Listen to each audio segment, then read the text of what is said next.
Looking to sound like you know what's going on in the world? Pop culture, social strategy, comedy, and other funny stuff? Well, join the club and settle in for the Jeff Dwoskin Show. It's not the podcast we deserve, but the podcast we all need, with your host, Jeff Dwoskin. All right, Billy. Thank you so much for that amazing introduction. You get the show going each and every week, and this week was no exception. Welcome, everybody, to episode 76 of Live from Detroit, the Jeff Dwoskin Show. As always, I am your host, Jeff Dwoskin. Great to have you back for another amazing episode. Episode 76. This is our first episode on the climb to our next milestone of 100 episodes. We're going to get there. We're going to get there together. I'm excited to be on this journey with you. I'm also excited to reveal my guests for this week, Ron James. That's right, Canadian comedy legend Ron James, CCA's Comedian of the Year, star of 2 of his very own TV shows, Blackfly and The Ron James Show, legendary for his record-breaking New Year's Eve specials over a span of 9 years. And Ron is here to share so many great stories, but also exciting news. Just released his book, All Over the Map, Rambles and Ruminations from the Canadian Road. We talk all about his book, and afterwards you can walk, nay, run, to get your own copy. My conversation with Ron James is coming up in just a few minutes. I hope you had a chance to catch last week's episode with Christine Blackburn, episode 75. Huge milestone episode for me here at Live from Detroit, the Jeff Dwoskin Show. Hopefully you got a chance to check out Christine's podcast, Storyworthy. You won't be disappointed. Also, if you're looking to not disappoint, head on over to jeffisfunny.com, sign up for my mailing list, buy me a coffee, listen to all my podcast episodes. Use the button there that says follow and follow me on your favorite podcast app. Doesn't matter which one. Good Pods, CastBox, Apple, Google, iHeart, Spotify, Audible. We're everywhere. We're everywhere. You can't hold us down. Tell all your friends about the podcast. That's the greatest thing you can do for us. We appreciate every referral we get. Got a team here of 650 people working day and night to put the show together week after week.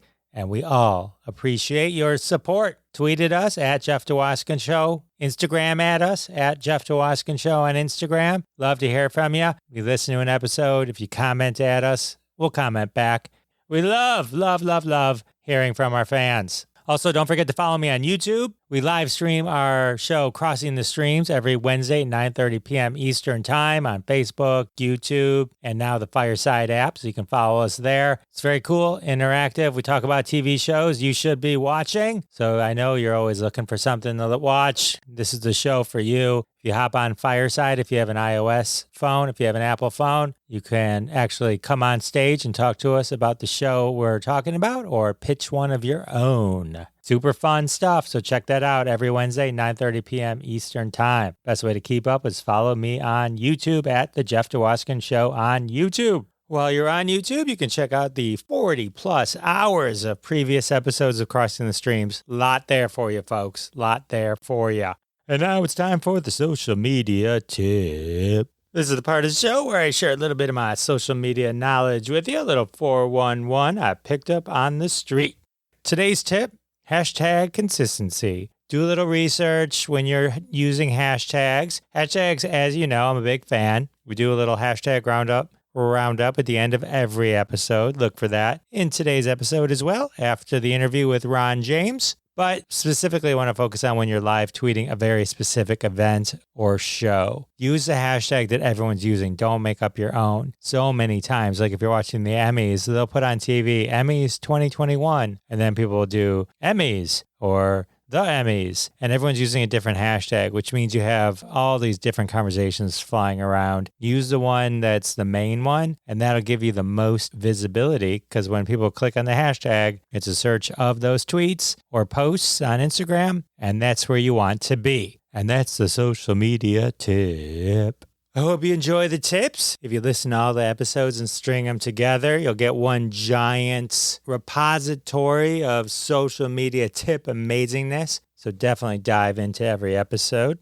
And after you're done diving, allow me to thank you for your constant support of my sponsors week after week. I can't thank you enough. It means the world to me. When you support our sponsors, you're supporting us here at Live from Detroit, the Jeff Dwoskin Show. And that means a lot to me. Today's sponsor is Zielinski Auto Parts. Hey, America, if you need spark plugs, ball joints, gaskets, camshafts, anything that can be screwed or glued to that car or truck of yours, it's time for you to head over to Zielinski Auto Parts and ask for Ray directly, because Ray's got a guarantee for you. Ray backs every one of his auto parts. He's got a guarantee for you, a guarantee he believes so much in, he stamps it on every box. That's right. There's no avoiding that guarantee. But more importantly is the guarantee that he makes from his heart to every American worker. That's right, at Zielinski Auto Parts, they want to make sure that every truck on the road is getting the job done. And most importantly, he wants to make sure that your kids are safe when you take them for a ride in your vehicle. So if you're looking for quality, look no further than Zielinski Auto Parts, car parts for the people they care about, the American working people. 1,200 stores nationwide.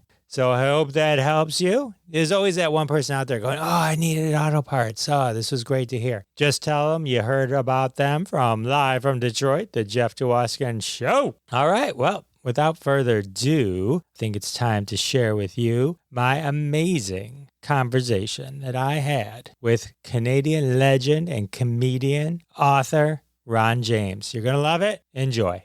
All right, everyone, I'm excited to introduce you to my next guest. Comedian, actor, and now author. Ladies and gentlemen, Canadian legend Ron James. Ron, welcome to the show. Thank you very much. Nice to be border hopping. Good to have you in the United States for just a few minutes, even if just via audio. I'm sure my IRS infraction from 1992 is going to show up. So yeah, I read about that in your book. What happened there? Somebody could bust your door down at any minute. Yeah, I hate that. What happened? The time you were in LA, there was some miscommunications. I had my income tax done at the mall by an H&R Block accountant who, may I say, also played an accountant on an episode of Mannix, which is one of those intersections between reality and show business that always happened in Los Angeles. You'd be at the grocery store and you'd be behind somebody who you remembered from an episode of Mary Tyler Moore. Right. Everybody's somebody. Anyway, so he put a decimal in the wrong place. And apparently I owed them $2,000. I thought I owed them $2,000. I got back to Canada in 93. So it would have been 2 years. So it would have been, 91. And it had doubled to $4,000. Hey. And I'd gone back and forth to America afterwards when I was still throwing my hat in the ring. And even though I'd negotiated with the IRS agent, who every conversation I could hear the ventricles in that bureaucrat's heart freezing, like he'd been transforming into a White Walker, I was always scared that I was going to be pistol whipped on the wrong side of Pearson International Airport in Toronto and dragged into the waiting room for a Gitmo jumpsuit fitting. But it was all right. I got through it. It was the crucible of LA many, many years ago was instrumental in siring my Canadian dream to make it work here. And several experiences came into play as a result of that, i.e., for instance, the show I went down to do, my talk show, sold to Ron Howard's company way back in 90. And to make a long story short, there was an internal shakeup at the company, and out of an original cast of 8, 3 of us were left. It was a show that was sold to syndication. We shot 6 half-hour shows a week, improvised them. The infamous impresario of Second City came in to tutor us, Del Close. Anyway, we were in Newsweek on Tuesday with the caption, "The cult show to watch this season, like Mary Hartman, Mary Hartman." We were canceled on Thursday. And Monday, I was chest deep in a hole on the front lawn of the actor Robert Urich's stately mansion in Encino, pulling out a rotted bush. And the man who just played Jake Spoon on the riveting miniseries Lonesome Dove walked out the front door dressed for the polo fields in Santa Monica. And my buddy Jay, whose dad owned the landscaping company, pointed at this mud-streaked troll in a hole and said, "Hey, Bob, this is my buddy Ron. He's an actor too." So I knew that it was going to be a long journey. Then I signed up for amateur night at Bud Friedman's Improv on Melrose in January of 91. I got on stage in April 30th of 91 with 30 other people, and I was given 5 minutes. And I thought, this is ludicrous. The attrition rate, I had a wife and daughter to feed. I thought, this is not going to work. But I kept at it. I'd sign up for amateur nights, or I'd read my prose that I was writing a one-man show at the time at Ventura Boulevard amateur night coffee houses, where I shared the stage with what I'm sure were the illegitimate spawn of the Charles Manson clan, who wandered down from their Chatsworth Warrens looking for the love that Charlie never gave. Whatever chrysalids might have been sired at those Charles Manson orchestrated orgies at Spawn Ranch, I'll guarantee you, brother, a couple of them were on stage at that amateur night, looking for the love that Charlie never gave. So it was that. It was the constant competition in Los Angeles. And I knew I learned a hard and fast lesson in pursuit of the American dream, that ultimately the individual's responsible for themselves. After getting a lot of commercials, well, not a lot, but I did okay. I didn't go incredibly broke, but it was tough and lean and guest starring spots here and there, but never enough to plan a future with a family. And I wanted to feed my own on my terms, not somebody else's. And the constant grind got exhausting. And so we hauled up stakes and moved back to Canada. And I wrote a one-man show about my time in LA called Up and Down in Shaky Town, One Man's Journey Through the California Dream, which premiered on the Comedy Network with two of my now expat brothers in arms, very talented and bulletproof act of Jeremy Hotz and Russell Peters, who moved to LA and grew a money tree. And now he takes an elevator to his bedroom. Yeah, so it was instrumental in making me take charge of my career. And that's the only reason I'm talking to you now, is because a long time ago, I did not snatch the sitcom Grail, and I came home instead. But America and the myth of the American dream has always stayed fertile in my mind. From a Canadian point of view, is when you decide you're going to go into acting or comedy or something like that, is the mindset in Canada go to America? I mean, there's so many famous Canadian. Yeah, there's famous Canadians, and Canadians love stroking our own who've got famous elsewhere. It's like I say, I mean, you don't get a street named after you in Scarborough because you've done 5 episodes of Murdoch Mysteries. You get a street named after you in Scarborough when you're Mike Myers, and he worked hard for that. Mike and I were in the company together in Second City. We still keep in touch. He worked hard. It was very competitive and fiercely so on Saturday Night Live. We started in Second City together. I started with a lot of people who not everybody who's in Second City gets to become Mike Myers, Tina Fey, Bill Murray, or John Candy. And I think that ambition is built into the institution of the place, when in effect, it should be about the work, but when you're making $350 a week, doing 8 shows a week, it stands to reason that you might want to make more. And some have reaped big boons in the land of opportunity, while others travel the roads of Second City purgatory. I wasn't ready for that, though. I wanted to write my own ticket, and I eventually did. And I had to make it work in Canada because my wife at the time wanted to raise our children here. And we had a second daughter. We've since separated a dozen years or so, I think. But my daughters, I'm glad, my daughters were raised here. But I've been back, and it's nice going back to Los Angeles with a little bit more in your pocket than you did when you were struggling. Like any big urban city, it's a tough place to raise a family when you're eking out an existence. It's been a good run. However, look, the wide world over. We're all on the same page now, brother. That's right. The great equalizer. The plague came calling, and it's the same in every country. The same adage from the 14th century holds true. When a plague passes through an unknown person, but I read it at the beginning of COVID, it said, what's weak breaks, what's strong holds, and what's hidden is revealed. And I think that can be seen on a personal level as well as a professional level and a political level. Like we were talking before you turned on the machine, you adapt. The whole pandemic definitely changed everything and kind of opened the doors, and tons of creative things came out. And Tectonic shift of the psychic paradigm. You either survive or you don't. I ended up streaming New Year's specials from my living room. I'd already done 9 one-hour specials at the CBC. They were a record-breaking number. And I had 2 television series that I created and starred in. But the specials were always my pride and joy because I could hone sometimes half the material of the hour on the road. And then I'd come back to my writing crib and bang it out in the summertime and then film it in the fall and edit it. And then it'd be ready for delivery New Year's Eve. And it became a viewing tradition in Canada. But I made the mistake of letting my hair go white. Agism is alive and well. You know, I opened for SCTV. It had audience warm-up. Martin Scorsese directed the special for Netflix. It's not on yet. Shot at the 2,500-seat Elgin Theatre in downtown Toronto and hosted by Jimmy Kimmel. I had the set of my life, standing in the wings, watching the show, and this tall gentleman with a multimillionaire's haircut looked down at me and said, "That's a very good set." I said, "Thank you very much." It was Ted Sarandos, the head of Netflix.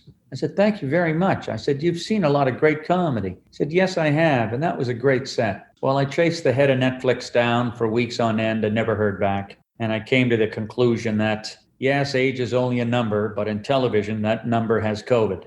So I just keep going forward. I just keep writing. I've got my book coming out, and I'm looking forward to the day when I can get back on stage again. And I mean, I've played the border cities. I've played Windsor Casino, 5,000 people, and Rama here with 5,000, where all your great acts perform. It was a nice feeling that all those people from your state who gamble at Caesars and Windsor came to the show and never left, which is the highest of compliments apparently at casinos, right? Because they're strapped into a Depends, blowing their children's university money, hoping 3 lemons will line up and change their life. And the last thing they have on their mind is how funny the comedian is. But Jesus, they stayed. So God bless them. That's a good thing. Hey, well, don't let this ageism thing. I mean, I feel like Steve Martin and Martin Short are just hitting a new stride right now. They are hitting a new stride, and it's not getting to me, but you have to keep in mind that they've reinvented themselves from a level of fame they already had.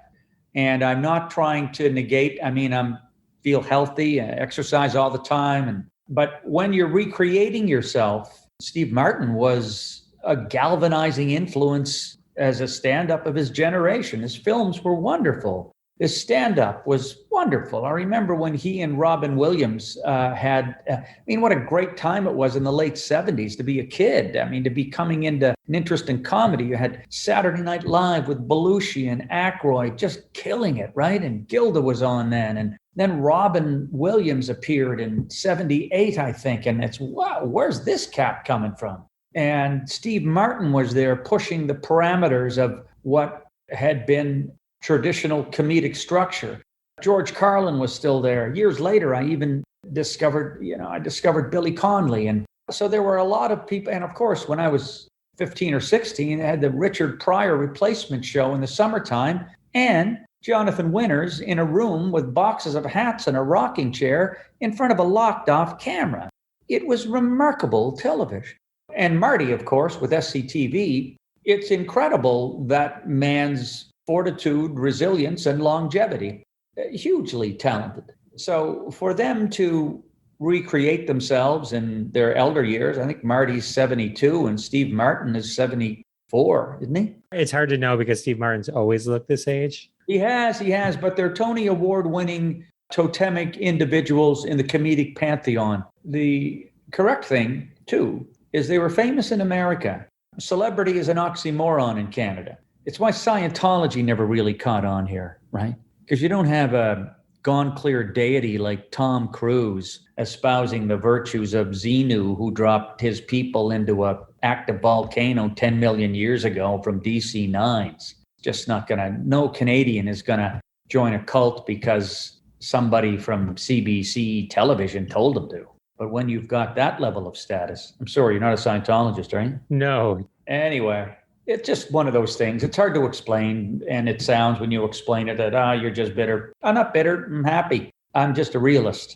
what the years in the industry have made me. So when you say fame in Canada as an oxymoron, you're considered huge in Canada, though, right? I mean, you've had multiple television shows. Your New Year's Eve specials that you mentioned are record-breaking. Millions of people tune in every New Year's Eve to watch you. Is it that they just think more of people that were also famous in the United States, like a Ryan Reynolds, or you mentioned Mike Myers or Michael J. Fox or Jim Carrey or something like that? Is it just there's more of an allure to that? Well, there's always been an allure to it. I don't know if it's a precedent-setting mandate in the industry, and to try to figure out the industry and what executives are thinking in Canada, you got better chances of deducing the riddle of the Sphinx staring across the empty sands of Egypt. I mean, what are they thinking? You know, you hear different things. Nobody wants to see anything in a script that's got somebody over 50 in it.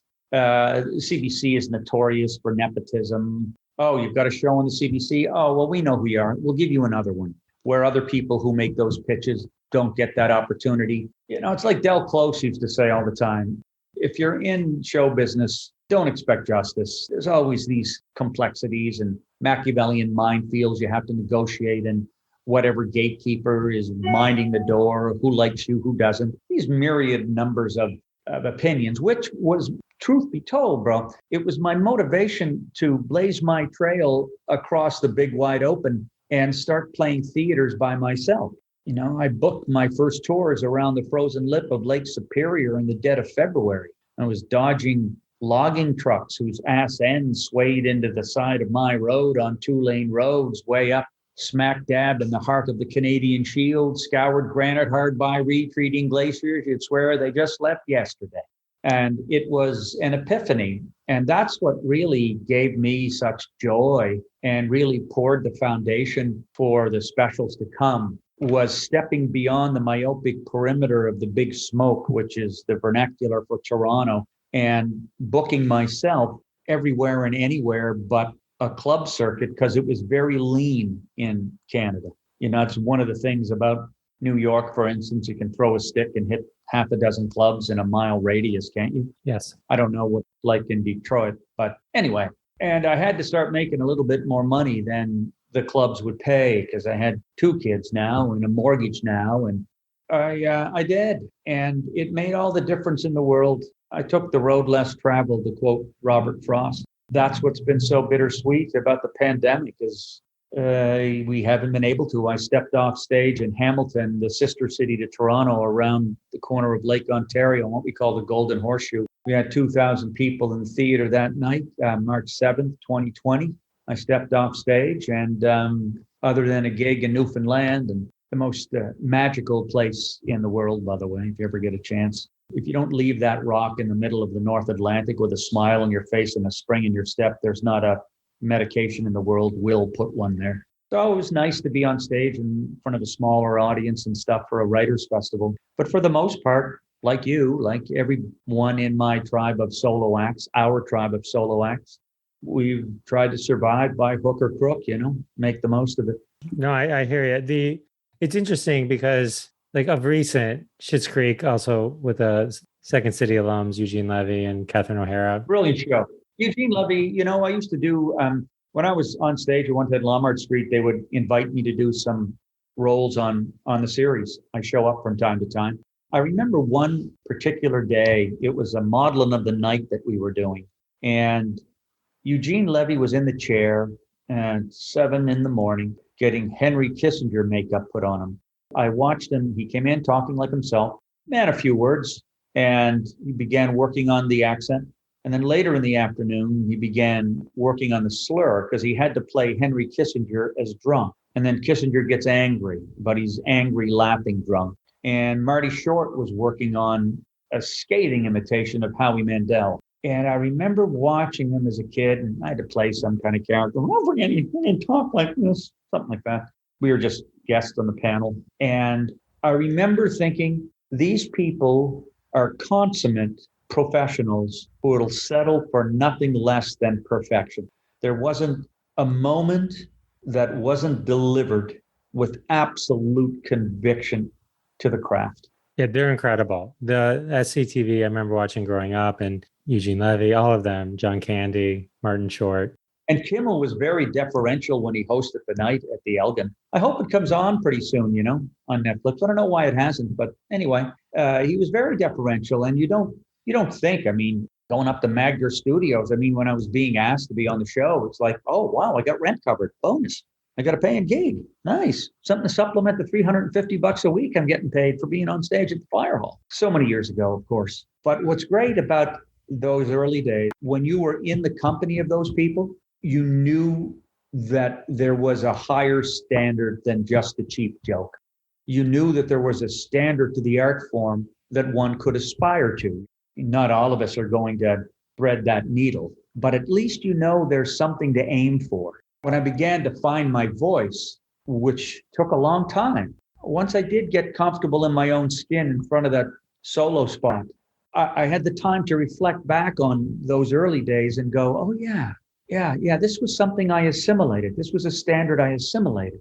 I was so honored to be asked to warm up that room with 2,500 Torontonians come to laud their hometown heroes. That is really cool. One of the reasons I brought up, besides the SCTV connection, it was interesting because Schitt's Creek was Canadian born and then blew up in the United States, which you don't, from a TV show point of view, you don't see that often. You see the occasional thing like on Netflix, like Lupin or something like that from another country. Not too often.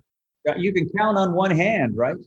People in the States, Wayne's World was basically based on Mike's teenage years in Scarborough. He just changed the name to Aurora, Illinois. Right. But, the sentiments, the soul, the stories, they were all derivative of that experience. Having watched your stand-up and this sketches from the special, you're amazing. And here's the thing that's incredible to me.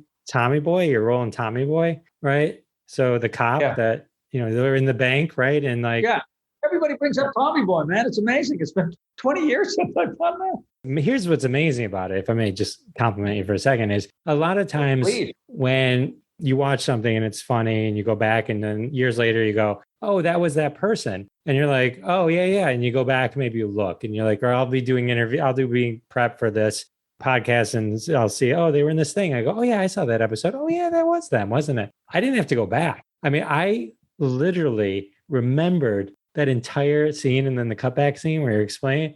Oh, thanks, man. Thank you. That makes me feel good. That's very heartfelt. Thank you so much. And it's not just like that showbiz stroke. Oh, thank you very much. I'm glad you're proud of my work. I'm serious. I can't get a fucking agent, buddy. I can't get an agent. Wow, that's someone's big miss. Thank you very much. I've done very well without one, but it's just so bizarre. Like, what? What do you want? And so you talk to some, I just stopped reaching out and I said, no, I'll create another television show. Maybe I'll do something. I was supposed to shoot a film with John Cleese in Northern Ontario here in August. And there was a COVID outbreak on set and the weather was really bad. It was a week of biblical downpours and John's foot had been infected and giving him trouble. But I had a real nice role in that my friend, the director, had written me in. And over the years, you learn to take disappointment in stride because so many planets have to line up, right? But when you give me a compliment like that, and I think, well, wow, man, that's so nice. What is being lost in translation between me and agents then? And then I go, okay, to hell with it. It's going to turn around. I'm going to step on stage, not this fall, then January.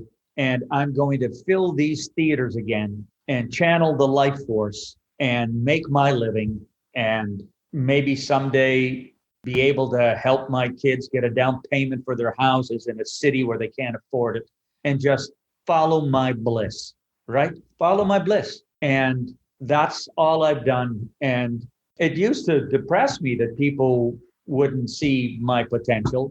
And now when they wouldn't even take a call, I laugh at it. So and I'm really proud of my book.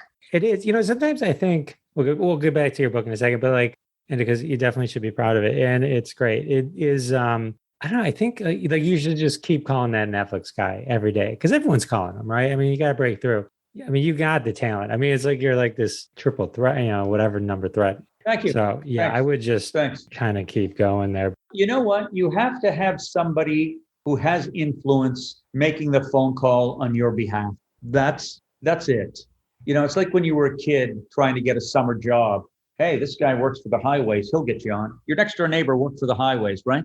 My dad was a phone company guy. The phone company had a policy where they hired the sons and daughters of employees for summer jobs. It's the only time I ever had any drag and influence in my life of that nature, right? So that kind of helps. But I'm coming out with a brand new show, fresh out of the wrapping. I wrote 2 brand new shows last year during COVID in a book.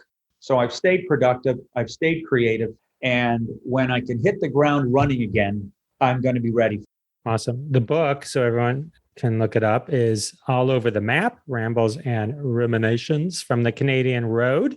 Was this something you had started prior to COVID and then just, well, hey, this is great. Now I can finish this? Yeah, it was.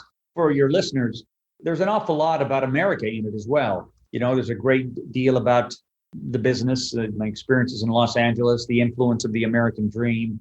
When I met Americans for the first time as a kid in Nova Scotia growing up, it's about family. I think there's stories that have a universal ring to them as well. But I was really diligent in the days before social media of keeping journals. So if I was in a coffee shop in the morning after my run, I'd crack my moleskin and write. And I had the good fortune that fellow travelers just seemed to want to unload their stories. And that was in the days long before I had any notoriety on television. So there was a spirit of community that prevailed in the big wide open where people approached me with the knowledge that maybe I could, in the sharing, they wanted to make their lives matter, that they just weren't insignificant. And when I started out years ago, there was a great guy on NPR in the States. I think he lived to be about 100. His name was Studs Terkel. Remember him? No. He wrote the book, American Dreams Lost and Found. And the second book he wrote was The Last Good War. And he went around to people and just interviewed them about their life experiences. And I was really taken with those books. I mean, I used to use them for monologues and things when I used to audition as an actor. But I was really taken by the soul note that those folks shared. And I grew up in a very oral culture. People told stories. Dad had a trapdoor memory for jokes. He could work a room like a seasoned comedian. It was remarkable. My house was always, though I was raised in, was always bursting at the seams with, as I say in my book, faces flush with pints of plenty. These natural Celtic storytellers who loved a good laugh, a rival joke. So I was raised around that. Anyway, yeah, so I guess I had when the opportunity came to hear their stories and they would just start talking to me, I knew that there was something special about it. So I thought there's something going on here with my travels across the country that's greater than the gig that brought me there. This was the hidden boon. This was what Joseph Campbell talks about in Hero of a Thousand Faces. When you cross the threshold to a wider world of wonders and finally decide to follow your bliss, these magical kingdoms open up for you, challenges as well. And you have your mentors, you have your talismans, you have your guides, you have people who impede you and those who progress your journey. And these people who I met in my travels were merely manifestations of these archetypes that Campbell talks about in that seminal book of his, which I read twice. First time I wasn't ready for it, but later on, now it's been borrowed from so many different aspects in screenwriting and storytelling, catchphrases and such. But another thing that stayed with me was from that book is a recognition that death is a celebration of life. And I knew that I only had one run here and I'm going to make it matter. And the inertia of Los Angeles, the constantly waiting for the agent to phone, the constant auditions. I think I took 87 before I got one. The constant hoping, trying. I wanted something far more tactile. And I didn't want to be broke anymore. I stayed broke for a long time though.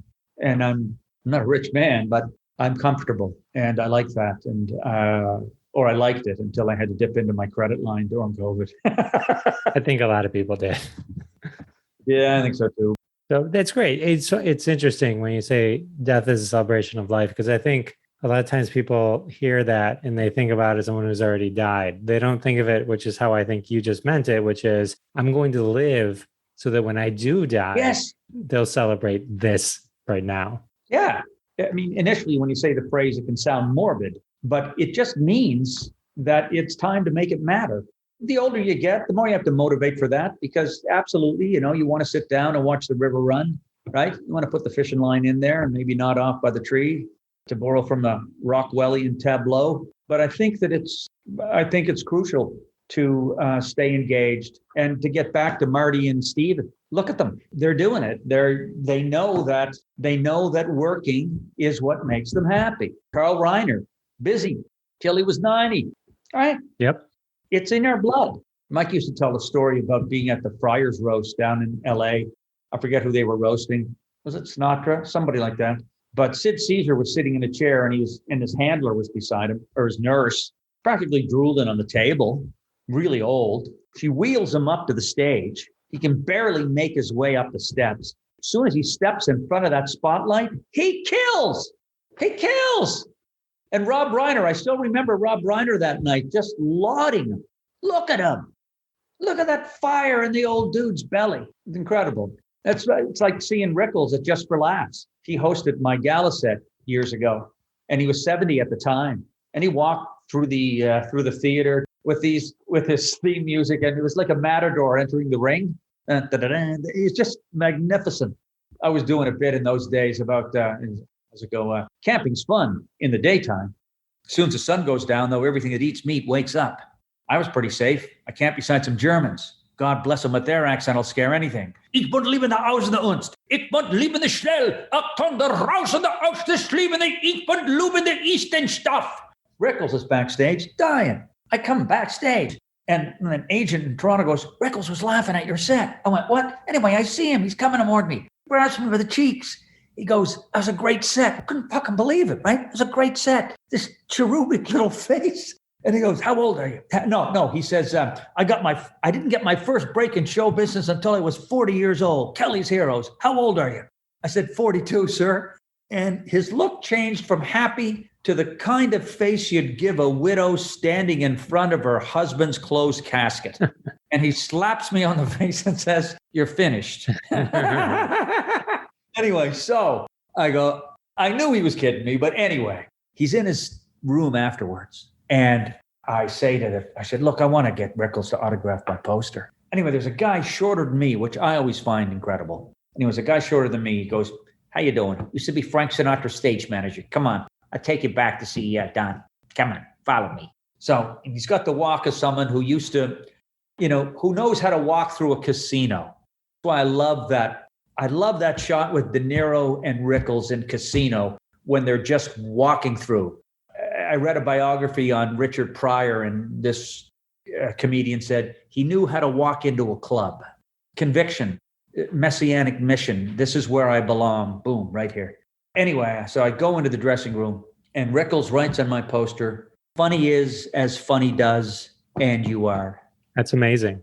6 months later, I'm stuck in a blizzard on my way to Prince George, a northern point in British Columbia, stuck in the kind of blizzard a Yeti wouldn't wander. My wiper fluid is frozen solid as Frankenstein's temporal lobes. My wipers won't work. And there's a gigantic leviathan of a logging truck barreling out of the snow on my side of the road.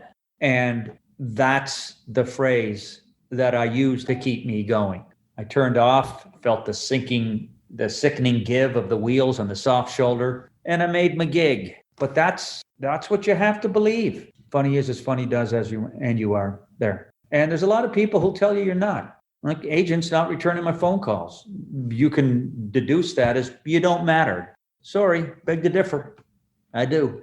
And there's apathy. That's one of the things about America I admire is your lack of apathy. It's one of the leitmotifs of the Canadian character is this apathy.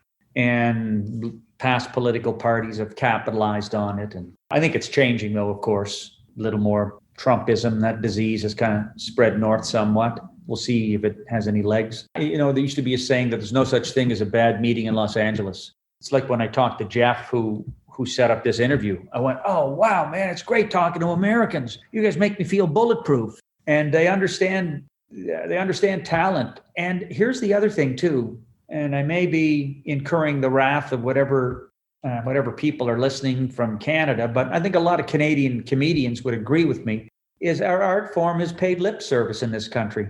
It's not respected. And even Groucho Marx said comedians are always going to be eaten at the little table. Even when Bill Murray won his Academy Award for Lost in Translation, he said, you drama guys living on your island, which broke Pacino up. But it's true. I mean, drama, what was it? What's that great saying of that vaudevillian comedian? There's a British vaudevillian who said, comedy is the longest apprenticeship in the world. Nobody understands the great set of steel cojones you need to step in front of that mic on your first amateur night with the audacity to believe that you're a comedian and deal with the coiled contempt of quiet that's coming up from the audience whose silence is screaming, get the fuck off. And so you persevere. And the longer you stay in the profession, the more comfortable you become in your own skin too. You know, it's why you're saying, fuck them, so what? They don't get me, so what? I'm going to work soon again. I'm going to be in front of an audience and hearing laughs again. Don Rickles writing that, he didn't have to write it. And nope. He could have written anything. Give up. I thought I told you you're 40. I thought I said you're finished. That's what he could have written, right? Right. But I think in his way, he went the other direction. And, you know, it's a theme I hear a lot when I talk to people. There's like one thing that people say that just helps keep them moving forward. And people don't realize like how powerful or negative words can be. And like the right words at the right time can just keep you going. Well, I've always encouraged. You know, my father had a way of encouraging me too, you know, as well as he could say, Jesus, Ronnie, stop whistling. You can't whistle. You can do other things, but whistling, Jesus, you can't whistle. And a feisty little Newfoundlander. But, you know, I'd be playing hockey and I'd get off the ice and he'd go, you got the winning assist. You made the winning play. I didn't get the goal, but I got the winning assist. I got the winning play. Yeah. The assist is where it's at. Sometimes it's you and sometimes it's okay to make someone else look good. But it's still you, as long as you're part of the team. It's great. Yeah. Billy Connolly also influenced me or confirmed what I'd already known. And I put this in the book. And it was one of the great things about performing at Just for Laughs was you got to be around your heroes. And I saw Billy Connolly and I went up to him and I said, it was a post-show party. And he was standing there like the sage wandering pilgrims seek for words of wisdom, standing tall above the crowd, chewing on a cigar. Looked like he'd rather be anywhere but. So I told him, I said, look, the only reason I'm here is because I saw your one-man show on HBO during some pretty lean years in Los Angeles, the beginning of a long, lean struggle in Los Angeles. And it was my St. Paul epiphany on the road to Damascus. And he took the cigar out. He goes, I hope you don't open with that, do you? And I said, no. And I said, look, how did a Glaswegian welder become an international sensation in comedy? And he looked at me, he goes, that's a question about fame. To hell with fame. Just sing your song. Sing your song. I guess that singing my song is what I've been doing all these years. Singing my song. That was in 2007. I'm still doing it. Once this COVID is over, I think it's time to break away into a bigger pond. I don't know whether or not America's going to be interested in seeing a 64-year-old guy talk about dating in midlife, but I'll give it a whirl. Well, speaking for all of America, we're interested in being entertained. And so I think there's this weird moment where, yes, ageism used to be a thing. And like once you reach a certain age, but for some reason, it feels like that's not the case now. So you come out swinging, sing that song. We're going to all be ready to hear it. I'm looking forward to it. Thank you, brother. My pleasure. Thank you. Thank you. Thank you for hanging out with me. This was great. I had a great time. Well, let's plug that book before I go. I'm shameless in that regard. Do you want to do it? Do you want to take the honors? Yeah, my book is called All Over the Map, Rambles and Ruminations from the Canadian Road. And it starts selling September the 28th. It's available on Amazon and Barnes & Noble on the shelves in America, as well as the Penguin Random House website. And it's also available in audio book form and ebook. But if you get the audio, you get to get the Canadian vernacular that's influenced by my maritime upbringing. So there you go. It's the kind of thing, if you listen to, you'd want to have a drink of scotch while you did. I think the audio version sounds amazing. And It's funny when you say Barnes & Noble, it's going to be at Barnes & Noble. I miss going to bookstores and like feeling books. Like Amazon's great. We have deliveries every day, whatever. But man, being able to walk into a rainy Sunday in November, a good bookstore that reeks of history, come on. And you'll walk out with 7 of them and you might read 2. Exactly. Ugh, yeah. It's just, there's nothing better just being around books. So, all right, everyone get the books. I'm going to put your website and all the links in the show notes. So everyone can, it's ronjames.ca, my first CA, not .com, everyone, right? I almost got .com, but I was a little late. The other Ron James runs a Long Island orchestra and he does weddings. The real Ron James.ca. Let's do it. Not playing a clarinet in a wedding band. It was an honor. Thank you so much. Thank you so much. Thanks. Stay well. Stay well, brother. All right. How amazing was Ron James?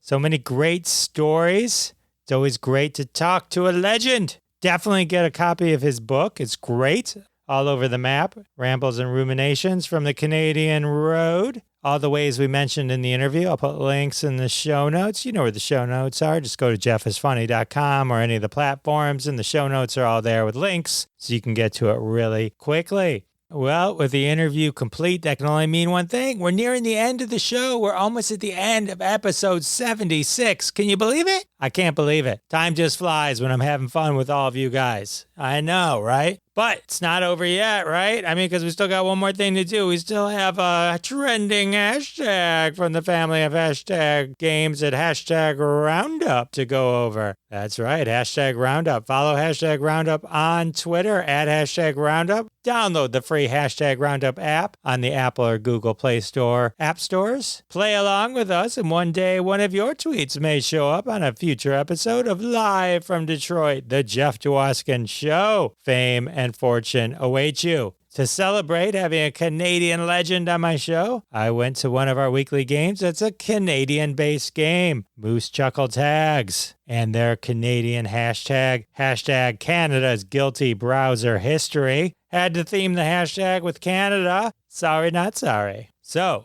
I'm going to read off some hashtag Canada's Guilty Browser History tweets. If they inspire you, go to Twitter, tweet your own. I'll look for it. As always, all these tweeters will be retweeted at Jeff Dwoskin Show on Twitter. They'll be listed in the show notes. Retweet them, show them some love. And one day you'll be on the show and they'll show you some love. That's how the world works, ladies and gentlemen. All right, so here is some amazing hashtag Canada's Guilty Browser History tweets. What happens if I stop apologizing? I don't even think Google would have a response to that in Canada. Here's another one. Is there a tunnel under Lake Michigan so I can smuggle maple syrup for a profit? Oh, illegal Canada doings. Didn't think it even existed. Here's another hashtag Canada Guilty Browser History tweet. What's the location of Schitt's Creek? Ooh, that's a good one. If you find that one out, let me know. Also, here's another guilty browser history. Donut porn. Ooh. How many R's in sorry?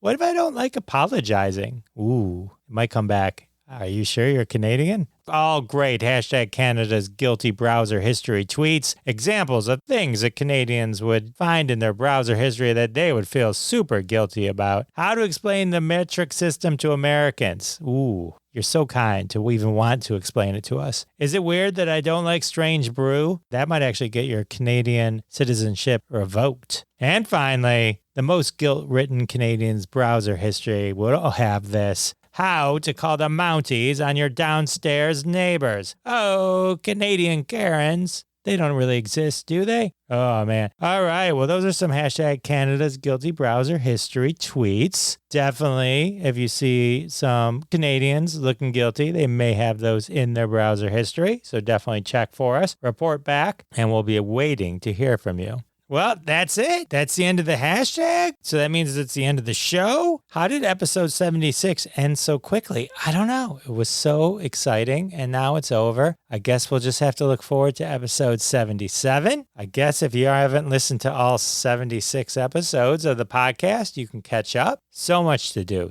Thanks again to my guest, Ron James. It was so great talking to Ron. Definitely check out Ron's book. And thank you to all of you listening for coming back week after week. Can't thank you enough. Means the world to me, and I'll see you next time.